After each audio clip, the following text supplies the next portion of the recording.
Ngulesine lomuhle Lindo Madlopha uyanivusela namhla ekseni univusela ngadoke tindzaba letihamba embili kiyo iTimes of Eswatini ngaphandle ke kwecitha isikhathi asivela singene kito.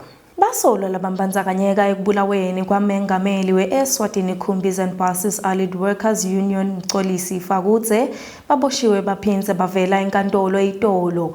Labasolwa lababili bafaka ikhathi Mandla Malenzisa loneminyaka lenge-40 budzala wakashewula kanye naThemba Dlamini loneminyaka lenge-39 39 wasengudzeni. Fakudze bekangumshayeli wekhumbi wabulawa endzaweni yaseTeni kuMathapha ngenyanga yamabasa eminyakeni losetulu. Inkampani yaka-MTN Eswatini sayibeke ngalokusemthethweni Meshak Maseko njenga-Chief Marketing Officer wale nkampani. Letindzaba letinsha tivetwe ngiyo le nkampani eTolo nayikhokha sitatimende ngalokusemthethweni.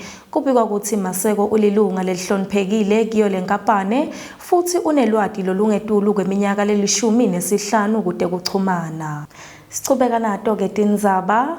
Inkantolo lebukete emisebenti isicithile sicelo lesiphuthumako lesifakwe nguNjabulo Maseko loyinhloko yetekuphepha ehhotela laseMbabane lofake isicelo sekumisa nekubuketa tinchubo letichubekako tekucondziswa kwetigwegwe letibekwe kwakhe ngumcashi wakhe. Sesingena kito ke tindzaba temidlalo.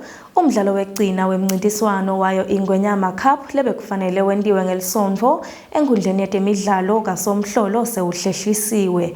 Akhuluma netinsatheli iTolo uMvanenkosi Hlangabeza uvete ukuthi lo mcimbi loba uhlelelwe ukuthi wendeke ngelisonto lesiyakilo sawuhlelwe ukuthi wendeke mhla tingu-10 kiyo iNkhwenkhweti kuwo umnyaka losetulu khona kaSomhlolo. Bengomakhelwane kumbe mhlawumbe nalabo labathandayo kumbe mhlawumbe ivakashela live kumbe mhlawumbe nalabo labathandayo vele ngibona umdlalo ukuthi ekulandzela vele makusuka inyanga ukuthi umsebenzi estadium utawucala noma mhlawumbe uyawuphethwa mhla ka-3.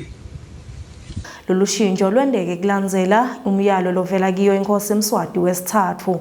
Ngaleto ke nkwanelo muhle sithi shastibeka lapho. Ngiyafisa ke ukuthi ngingachubeka ngihlale nawe kepha ke isikhathi asisangivumeli. Ndakushaya naso simo selitulu nichubeke nibe nelanga lelihle nisale kahle.